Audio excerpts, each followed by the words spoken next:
Kebenaran firman Tuhan ini diberi judul Gereja yang Rendah Hati. Jadi judulnya adalah Gereja yang Rendah Hati. Saya mendapatkan tema ini 2 hari lalu. Tidak berusaha kelihatan rohani-rohani yang seperti bagaimana atau orang bilang ngeroh gitu. Tapi saya mimpi. Saya khotbah dan judulnya Gereja yang Rendah Hati. Jadi judul ini sudah ada dari 2 hari sebelumnya. Saya berdoa meminta penegasan dari Tuhan, ditegaskan oleh Roh Kudus. Lewat doa, saya berdoa Tuhan, apa ini yang jadi kehendak Tuhan dan kita berdoa bersama, meyakini adalah pesan Tuhan bagi DTC dan juga umat Tuhan, jemaat Tuhan yang juga beribadah secara online. Jadi judulnya Gereja yang Rendah Hati.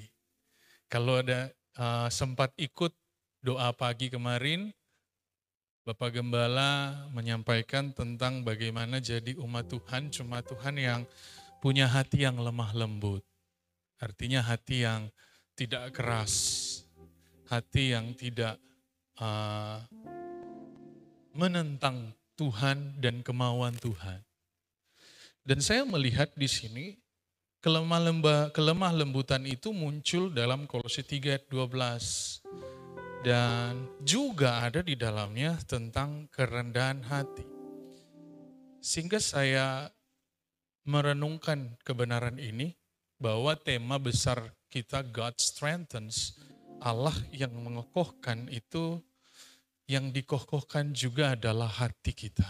Katakan amin. Yang dikuatkan juga hati kita. Hati yang kalau kemarin dikatakan harus lemah lembut. Hati yang keras jadi lemah lembut. Hati yang sama juga lewat Kolose 3:12 dikatakan mengenakan. Jadi dia menggunakan. Dia pakai. Yang dia pakai, yang jemaat Tuhan pakai, kita semua pakai di tahun 2025, di dalamnya dikatakan ada belas kasihan, kemurahan, kerendahan hati, kelemah lembutan dan kesabaran.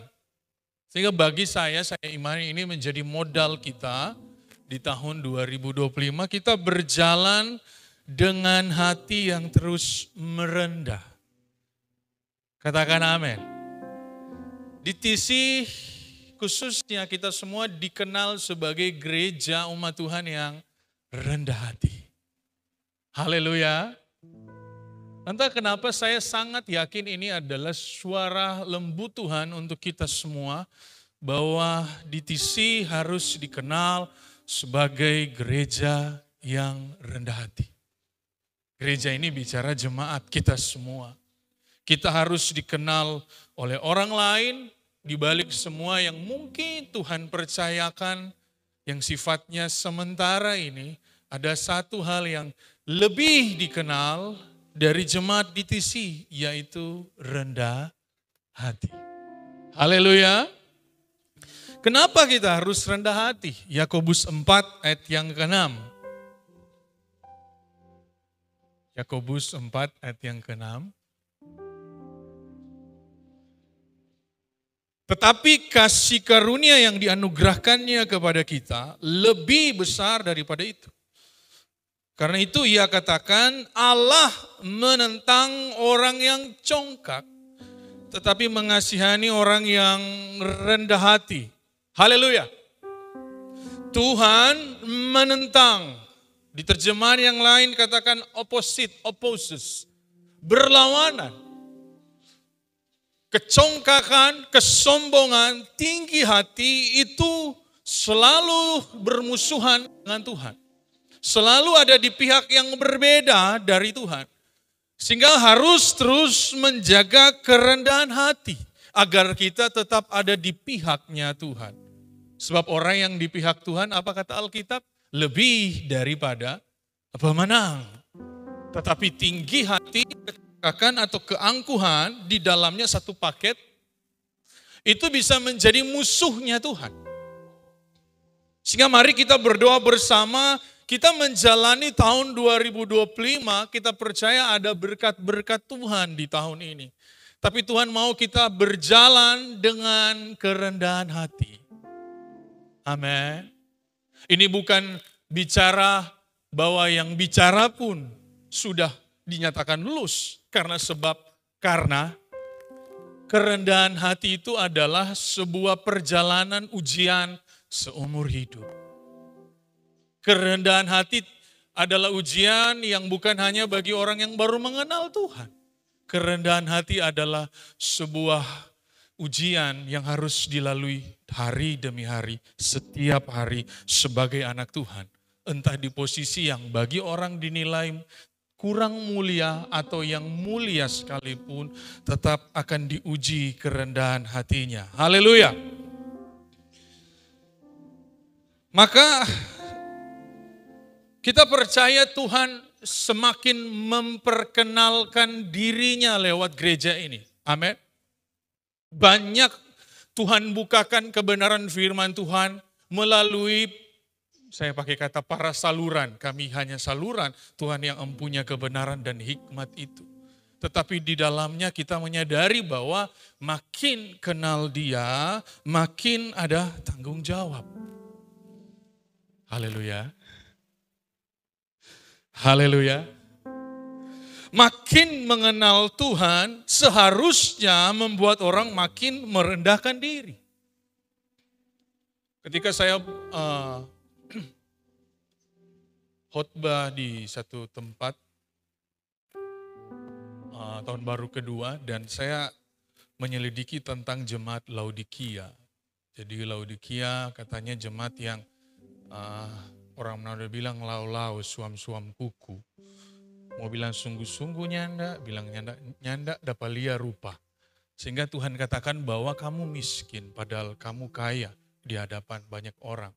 Mereka adalah jemaat yang di lingkungan kaya karena mereka punya wall yang mahal.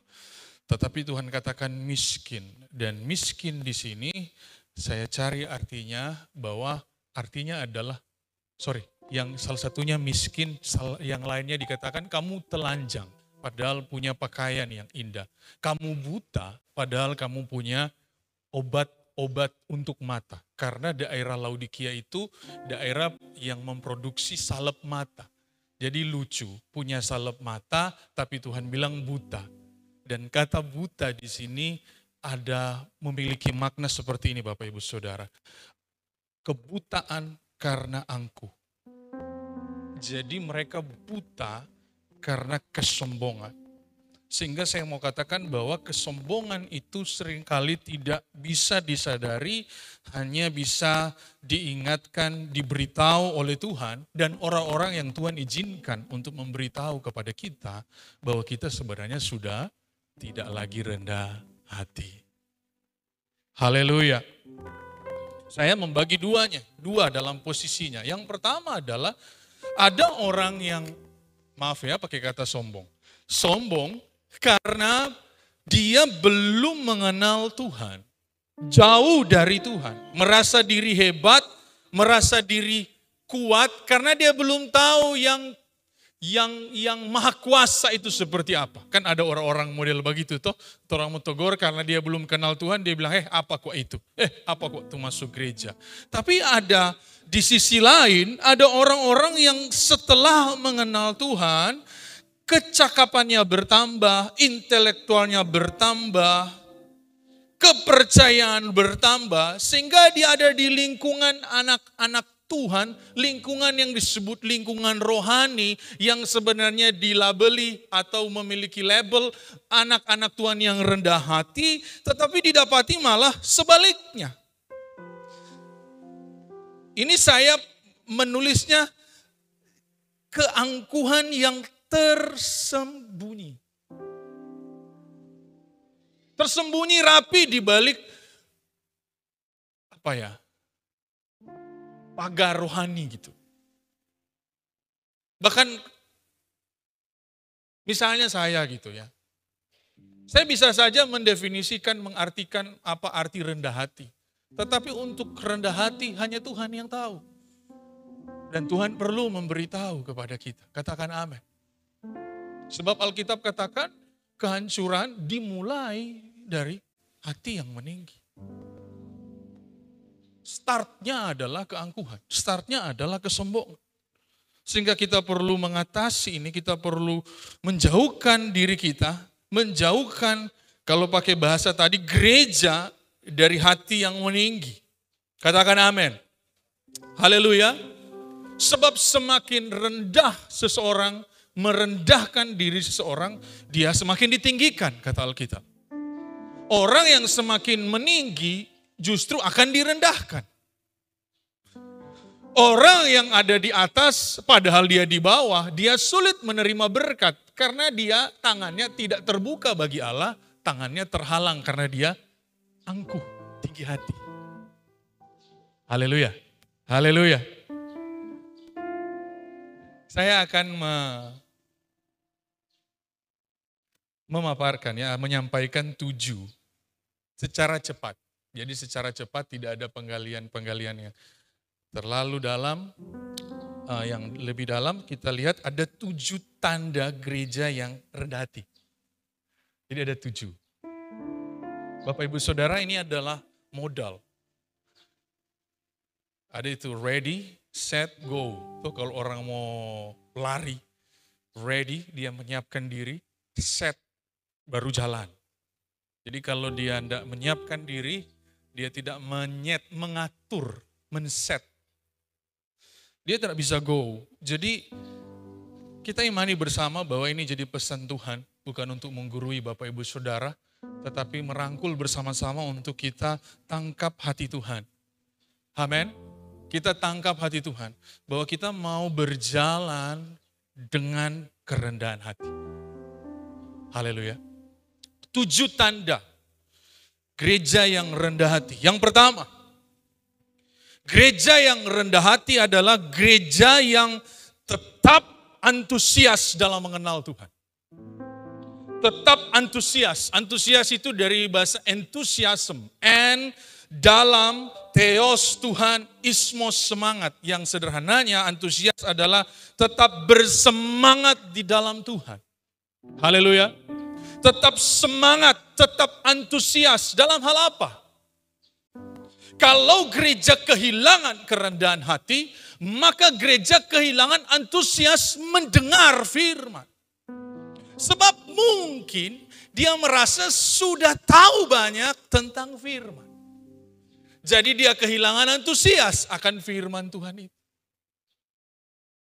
Atau dia merasa sudah bisa dengan kemampuannya sendiri. Contoh, saya kasih contoh dulu, kalau waktu baru melayani main musik, biarnya tak lalu bagaimana, ada bab puasa, toh. Wong ada duduk di kaki Tuhan, Tuhan tolong akang biar nintau ini, kasih akang hikmat bagaimana mau bermain dengan orang yang jago-jago ini.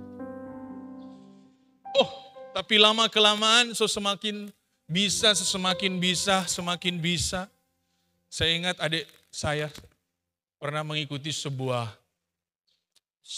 mau bilang audisi. Pokoknya dia mau jadi singer sedang, tapi dorang bikin audisi. Jadi mau bikin audisi, kong semua mulai. Kok ada yang bilang begini, berdoa aja dulu. Kok ada yang jawab, biar judul, nanti juga. Apa karena su jago? Apakah karena solinca? Apakah karena sudah merasa bisa? Orang bisa dengan rendah hati dalam ketidakbisaannya. Tapi apakah dia bisa tetap rendah hati ketika dia sudah di tahap bisa? Haleluya. Antusias mendengar firman Tuhan. Mungkin jadi pertanyaan, ya orang kalau ada tuh yang bilang baru kenal Tuhan, memang dia tanang telinga dan matanya tertuju pada pengkhotbah, pendengar atau pembicara atau yang menyampaikan firman Tuhan. Tapi dengan makin banyaknya ini hari-hari ini, di YouTube ini informasi, toh ada hamba-hamba Tuhan, dia semakin tahu. Semakin tahunya itu harus dilihat hatinya, diukur hati kita. Saat kita dengar firman Tuhan, apakah kita masih memiliki antusias yang sama? Nah, kalau orang sudah kehilangan kerendahan hatinya, maka dia tidak akan melihat firman sebagai sesuatu yang harus didengarkan sungguh-sungguh. Haleluya. Biasanya kan kalau misalnya perpisahan tahun, ya ini kan mau cari apa tuh GPS-nya Tuhan. Petunjuk bagaimana. Oh memang mendengar apa Tuhan. Tapi ketika mulai berjalan, dia mulai bisa berjalan. Dan akhirnya dia kehilangan semangat, antusias untuk mendengar firman Tuhan. Kehilangan antusias untuk menyembah Tuhan. Hati yang kualitasnya bergantung pada Tuhan dulu, harus tetap terjaga bergantung pada Tuhan sekarang. Amin. Kalau dulu bergantung pada Tuhan saat ada problem masalah, bagaimana seorang jemaat itu bertumbuh menjadi jemaat yang tetap bergantung pada Tuhan dalam situasi yang bahkan kelihatannya aman. Makanya kadang-kala Tuhan menggoncangkan keamanan itu untuk membawa kita tetap bergantung pada firman-Nya. Haleluya. Jadi pertanyaan evaluasi bahkan ke diri saya sendiri. Apakah masih seantusias itu menyembah Allah, menyembah Tuhan, memuji Dia? Salomo pernah menjadi seorang muda yang betul-betul cari Tuhan. Dalam 1 Raja-Raja 3 ayat 9 dikatakan.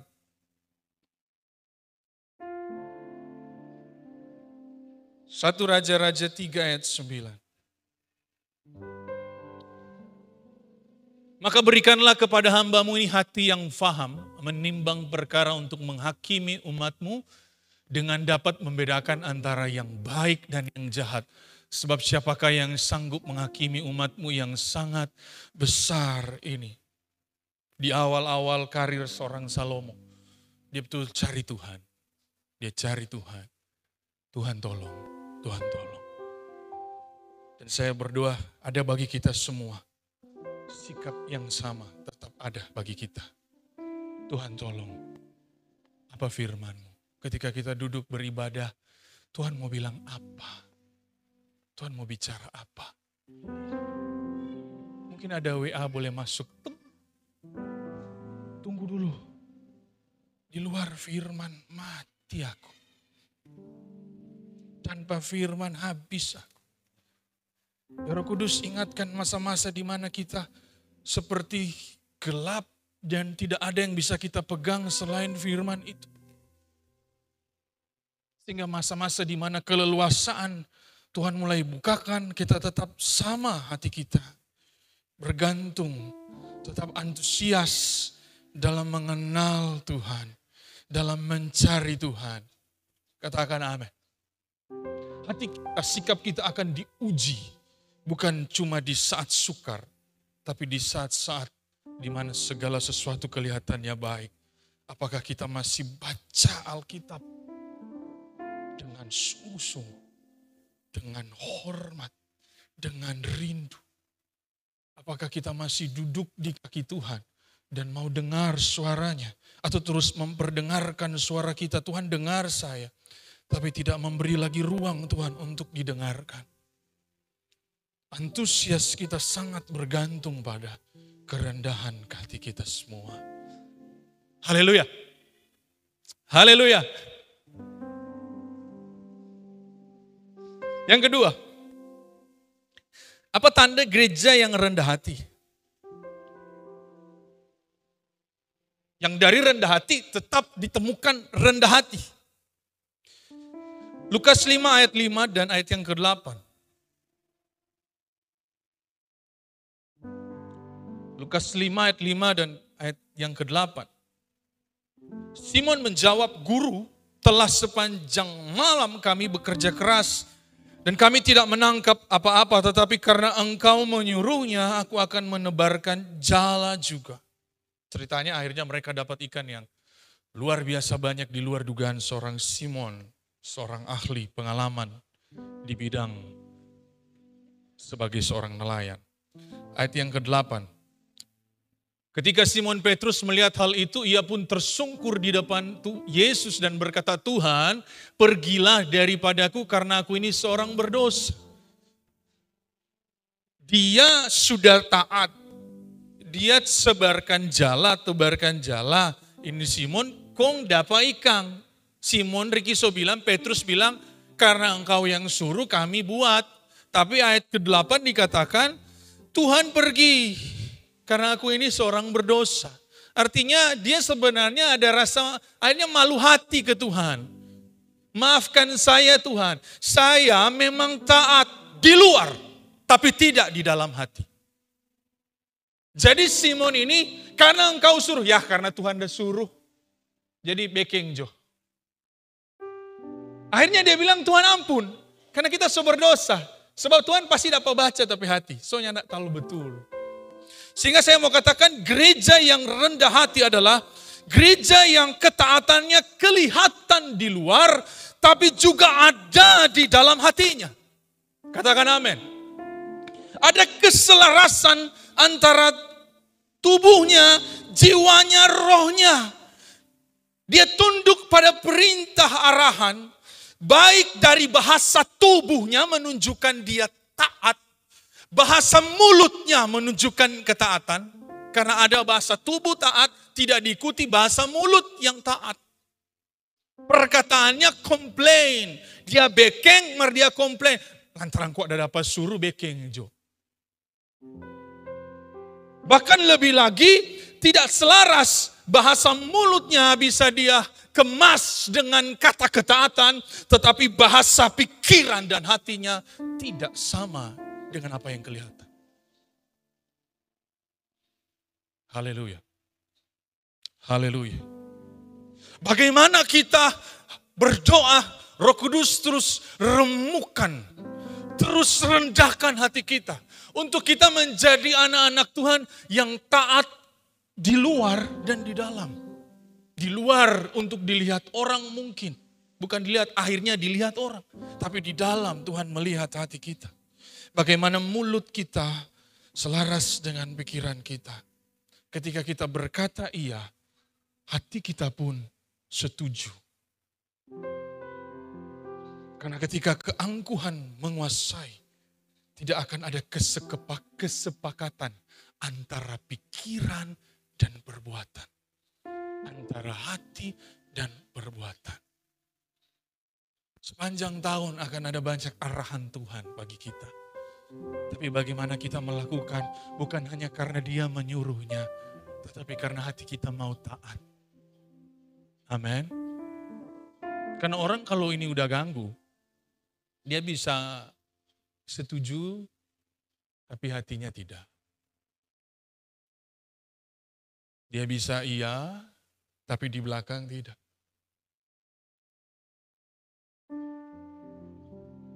Ini firman yang sedikit keras, tapi nanti kasih manis dan kukis mentega. Haleluya. Sehingga ketaatan bukan hanya pada hal yang kita sukai. Bukan hanya pada orang yang kita sukai. Untuk kita taat tunduk, entah itu di pekerjaan, di keluarga, di pelayanan. Tetapi apapun itu yang Tuhan bawa dalam hidup kita, kita tetap taat di dalam dan di luar. Katakan amin. Haleluya. Gereja yang rendah hati akan tetap taat, kelihatan, tidak kelihatan. Kelihatan tersembunyi. Mulutnya dan hatinya dan tubuhnya sama. Iya Tuhan. Pada saat saya mau bicara, enggak Tuhan, mulutku harus sama dengan hatiku, dengan pikiranku yang mau taat. Katakan amin. Kan Alkitab bilang ya taat diberkati. Taatnya Alkitab makin kemari saya kata pengantar tadi bahwa makin kenal Tuhan, makin tinggi standarnya, tapi makin besar kepercayaan dan berkatnya. Haleluya. Di TC kita semua menapaki tahun 2025. Tuhan tidak lagi melihat kita sebagai orang-orang yang baru tahu Dia. Tapi Tuhan sudah banyak memperkenalkan dirinya. Sehingga Dia mau kita lebih lagi masuk dalam rencananya. Katakan amin. Gereja yang taat di dalam dan di luar. Yang ketiga, 1 Raja-Raja 18 ayat 43 dan 44.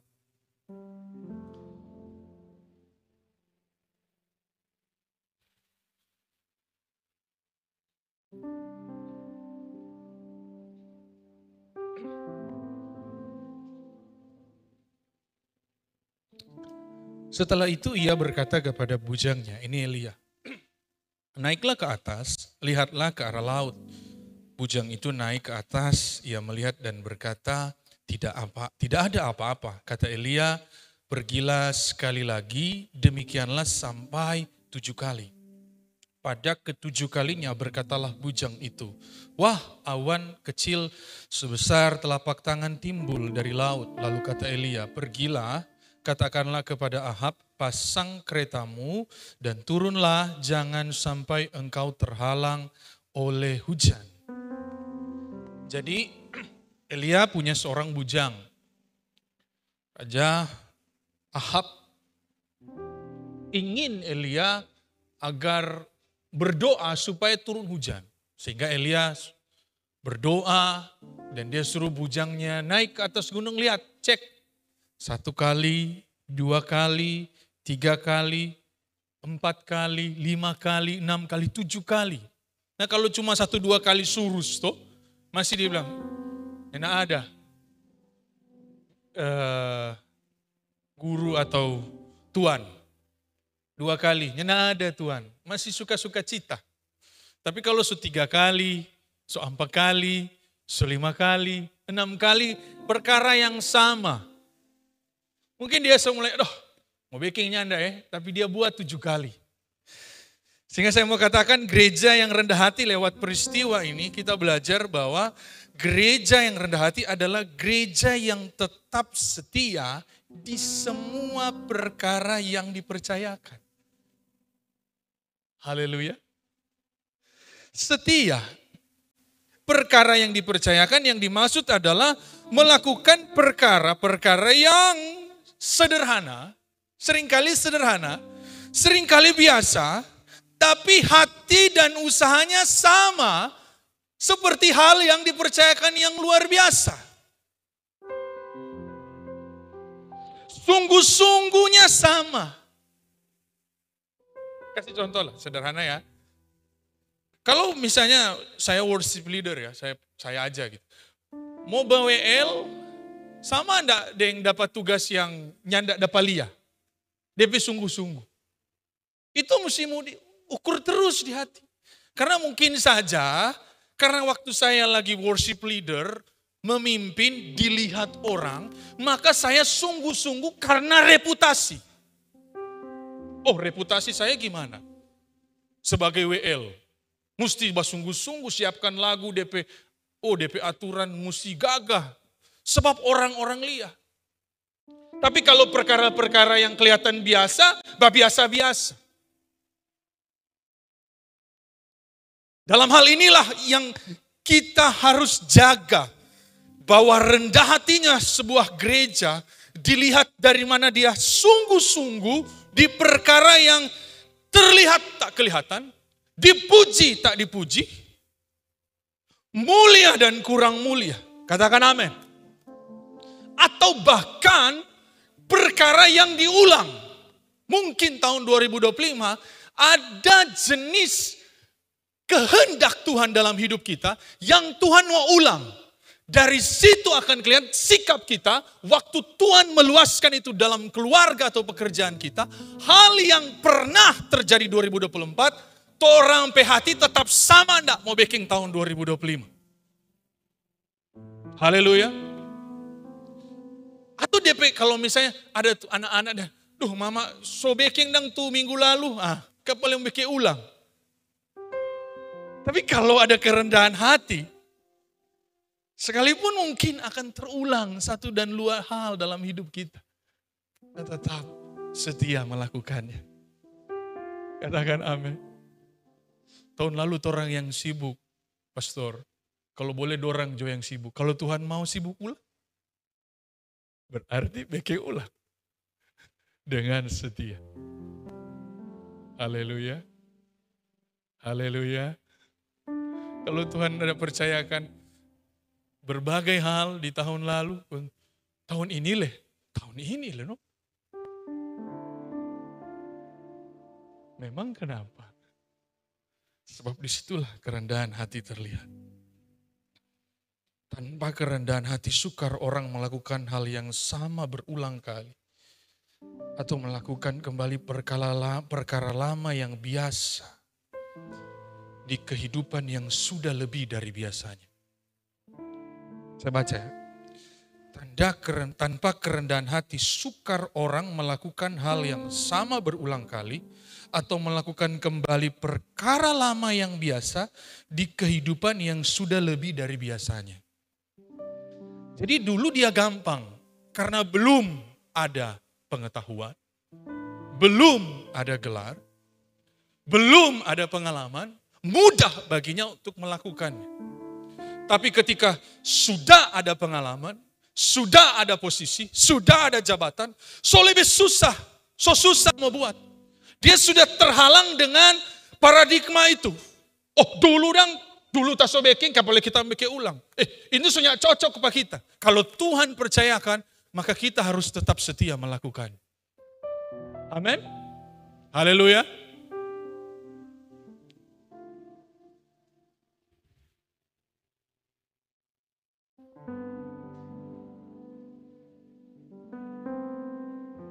Beberapa waktu yang lalu,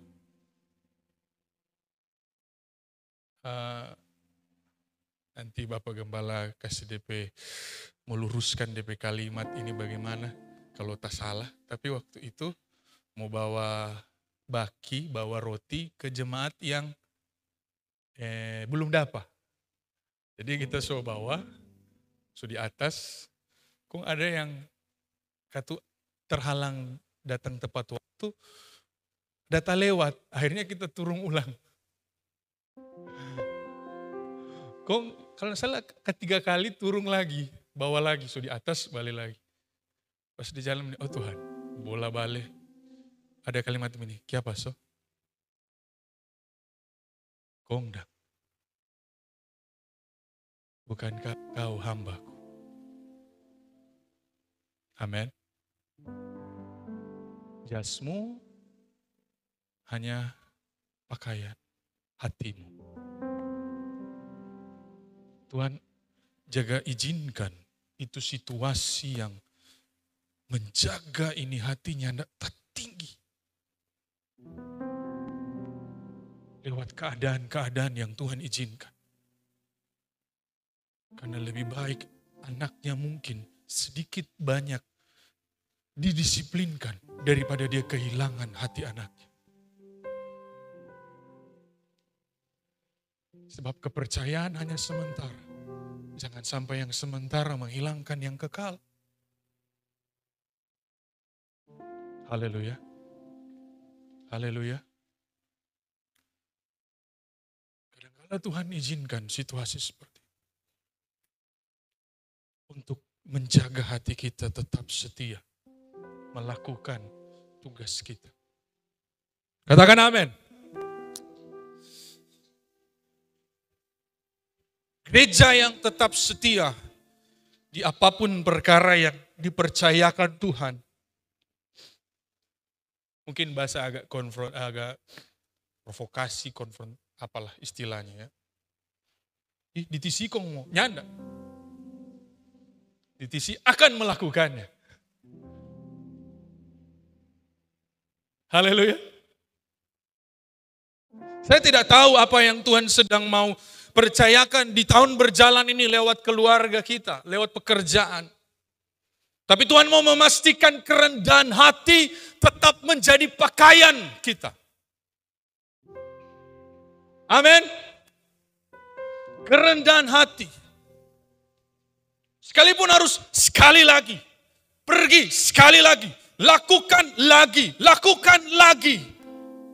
Selama kerendahan hati menguasai hati kita, maka kita tetap akan melakukannya dengan setia. Seandainya bujang itu berhenti di langkah ke-6, ini bujang bilang ini, sudah Joshua boleh, 6 kali rekeng kau mau bikin ulang. Mungkin Elia bilang begini, kalau begitu kamu pergi biar aku sendiri. Sebab Elia bisa saja mengeceknya sendiri, tetapi itu biar jadi berkat si bujang. Mungkin ini pesan Tuhan bagi kita semua. Ada langkah-langkah dalam hidup kita yang Tuhan sudah suruh ke-6 kali. Dan ada yang saat ke-7 kali. Dan itu sangat ditentukan oleh hati yang tetap merendah di hadapan Tuhan. Amin. So berdoa, tambah. So puasa, tambah. So setia, tambah. Mungkin baru 6 kali dalam hidup kita. Jangan-jangan sudah ada awan kecil. Karena iblis banyak kali memprovokasi, berhenti saja. Seberapa kali ngana ulang-ulang balik maju berdoa mungkin. Bawa doa syafaat. Ngana mungkin coba berusaha kasih-kasih ingat. Tapi ada perubahan. Jangan-jangan sedikit lagi. Yang percaya katakan amin. Yang keempat. Yohanes 8 ayat 7 dan 9.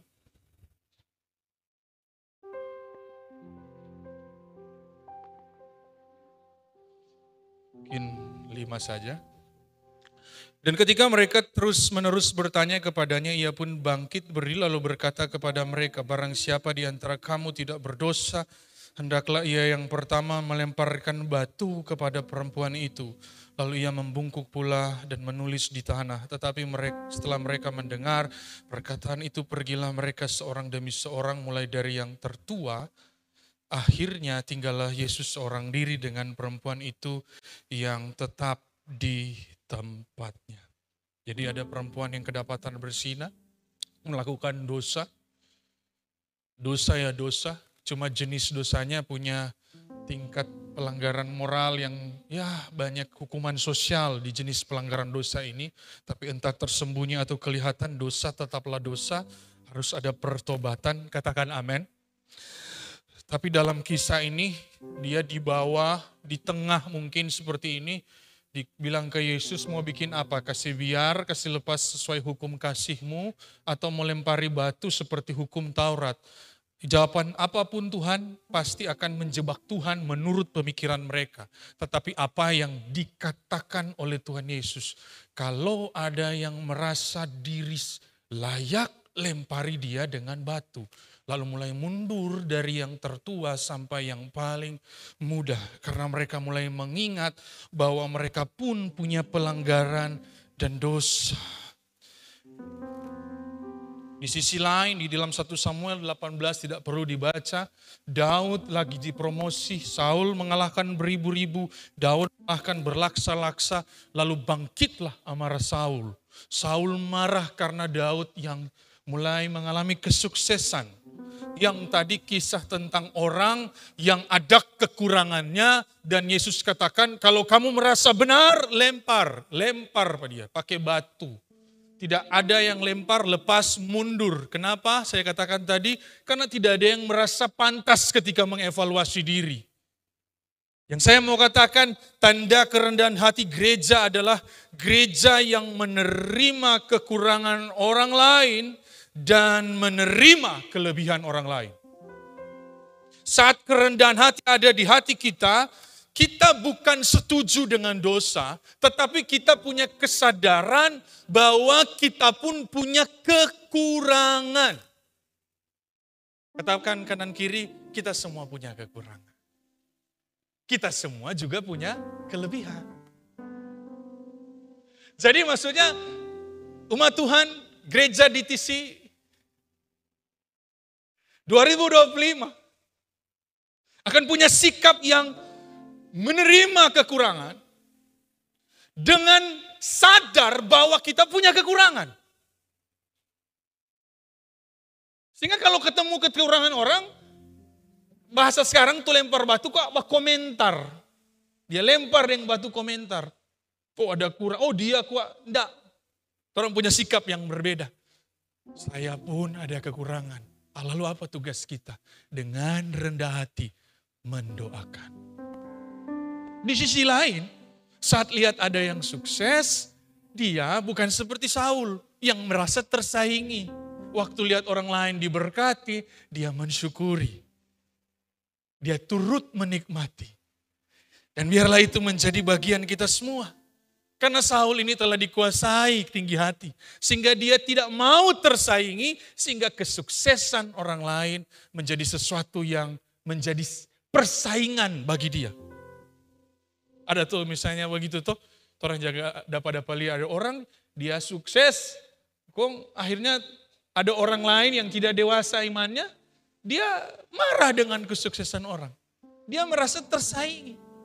Tapi kalau orang rendah hati dia tahu. Oh itu Tuhan yang berkati. Kalau dia ketemu kekurangan orang, katu marat orang kok ada kurang kan? Sama-sama ada kurang. Saling mendoakan. Haleluya. Untuk jaga rem, tuh mulut dan tuh hati kalau lihat ada orang jatuh. Orang bukan mau lempar tangga dan bukan mau lempar batu. Tapi mengingat, Tuhan jaga ampuni pak kita ini. Tuhan jaga kasih maaf pak kita ini. Masakan kita mau merasa diri lebih tahu, lebih benar dari orang lain.